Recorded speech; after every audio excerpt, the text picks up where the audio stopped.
everybody, and today we're going to be doing part 2 of playing my the musical My Dad Was On. Anyway, let's begin. Fast intro. Boom.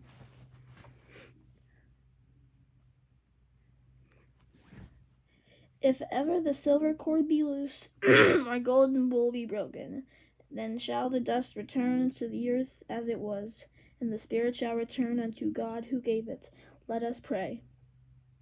The silver cord can't be any looser than her morals were. Paula, that is terrible thing to say about your stepmother. She may have been my father's wife, but I'm not calling her mother. And so we commend our sister's body into the earth. Let us go in peace. I still can't believe she's gone. Now the sun itself seems dark. I know it's hard, Dad. Hang in there. Everything will be all right. Promise me you'll make the most of the time you have together. Marriage to the right person is a beautiful thing. All the flowers have withered away. You know, your father's got a point. We should talk about please, Jeff. This is hardly the time or place. The preacher sure goes on, huh? It ain't no fun waiting here to the sun. Plans to plant these here in the sun to wait to plant these boxes. What do we care? We're getting paid by the hour. Speaking of which, I think we've run a little break. How'd this one by? Did you hear? It was on the papers. Yorick? Never knew him. Anyway, this babe is in the ice cream shop the other day. Takes a bite of pistachio and just snaps. She jumps across the counter, grabs the ice cream scoop, and starts babbling about the stupid human race. But how did she... I'm getting to that.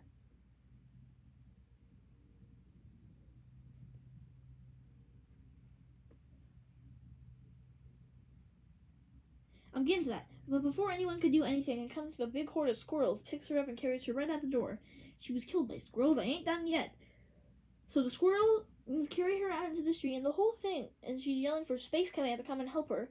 Then along comes a delivery truck for Woods Department Store. So the truck got her. Will you quit interrupting me? No. The driver sees her and the squirrels and swerve out of the way, but he plows right into an ice cream shop.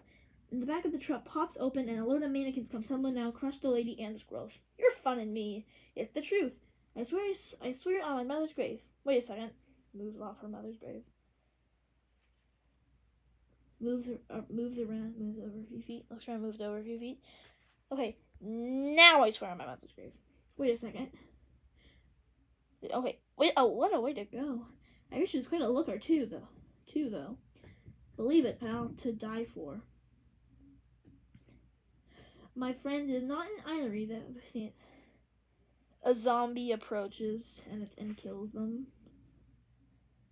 It kills the trio of the 3 people there.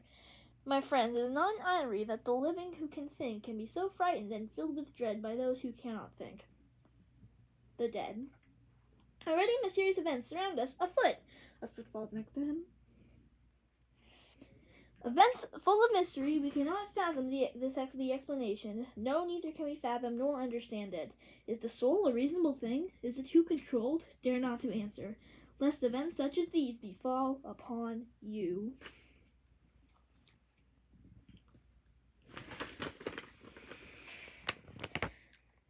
C47J1 to Burbank. This is co-pilot Danny Green reporting in. We run the course of an ETA of 2 hours, 10 minutes. There, I saved you calling in. Aren't you gonna say thanks? Guess I'm preoccupied. Don't say that too loud. We got 33 passengers who probably want you to pay attention. Hey, hi, boys. Hello, Glenda. Alright, Toots.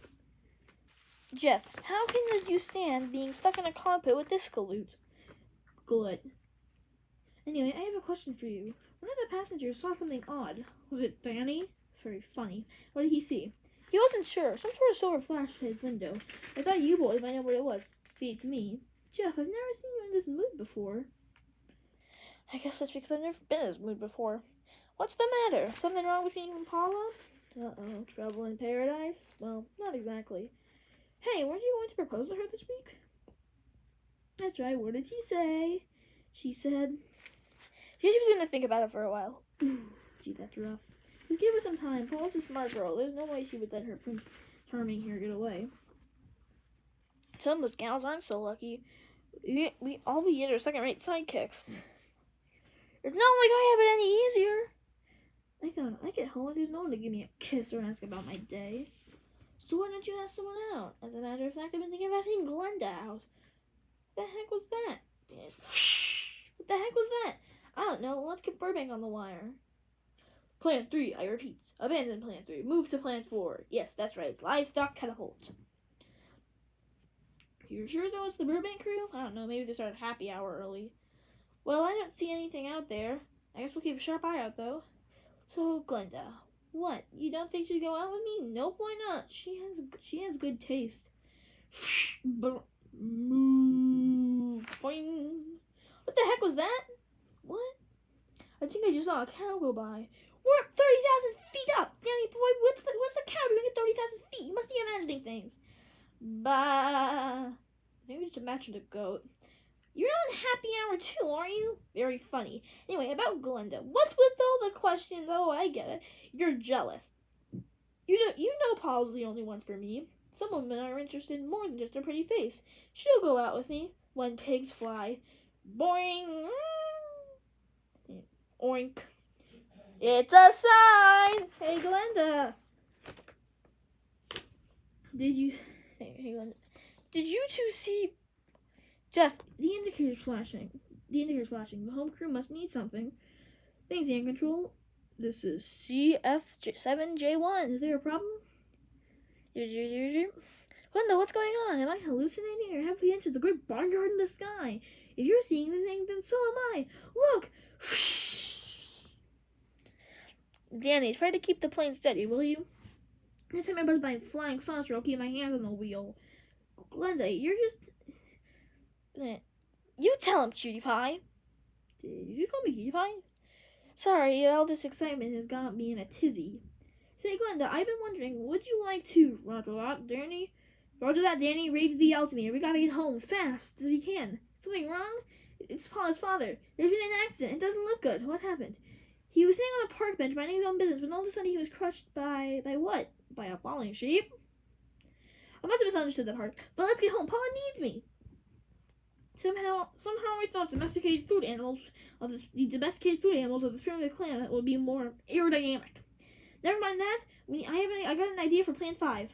Oh, this should be good. We create a device that by capturing broadcast images and sound slowly turns the Earthlings into mindless and automatons. If we put one in every home, they'll soon be ripe for conquest. The Earthlings may be stupid, but they would never fall for that.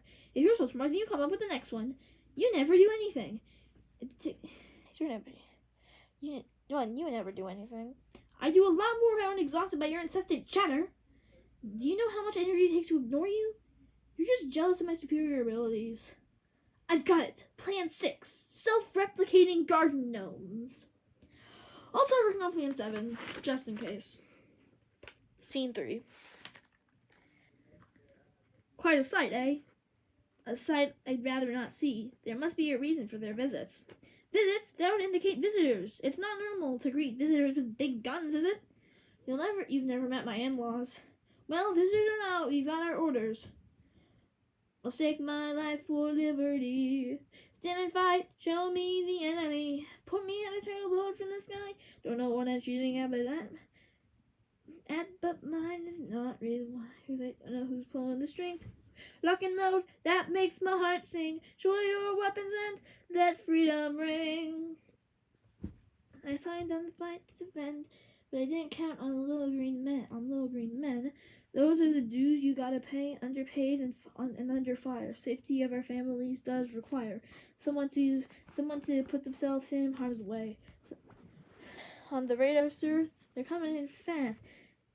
This is the chance to prove ourselves at last. We blow the hostiles from the sky. But are we sure they're hostile at all? Are we certain that aggression is the appropriate call? Sure this strategy is wise?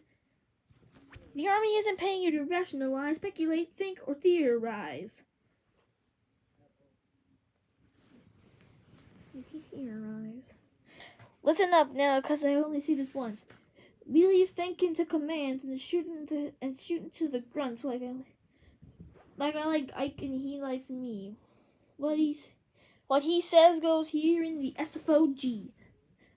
If you like, If you know what's good for you, you'll take a cue from me. Bogey's at 12. I got him in my sights. Request permission to fire. I'm locked in tight. Permission granted, soldier. Fire away. Colonel, we've got a transmission from the Delta Squad. First attempt, a failure. Dear gosh, get Washington on the phone. Time to pull out our big guns. Fire! Hold your fire, soldiers. Hold your fire, soldiers. The attack is over. What do you think they want? Where do these saucers come from? Saucers? You really believe in flying saucers? Yes, sir. Even at least it doesn't attack, sir.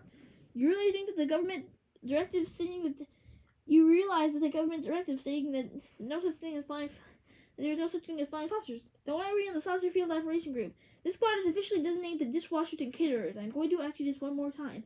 I want you to consider your answer very carefully. Do you stand by the statement that flying saucers exist? Sir, no, sir.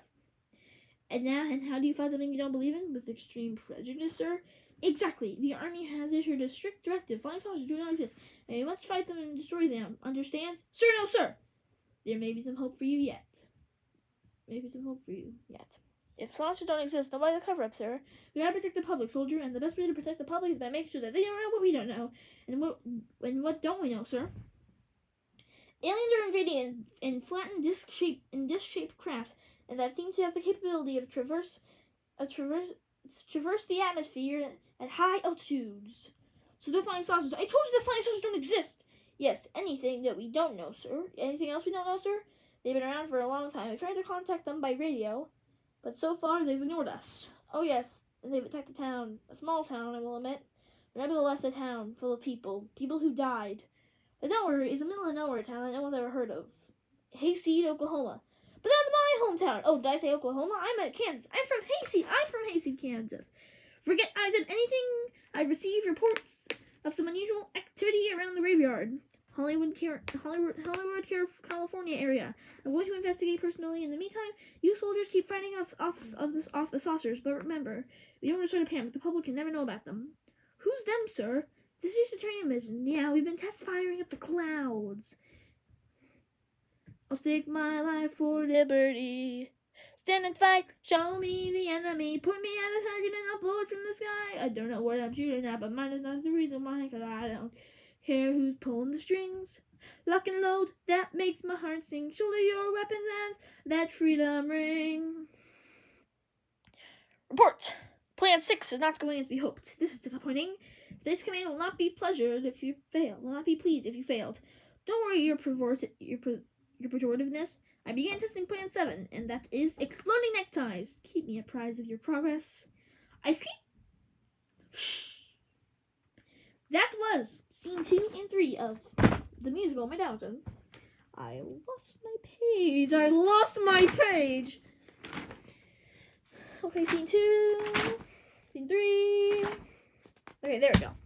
I'm on page. Anyway, guys, I'll see you next video. Bye. See you in the next video.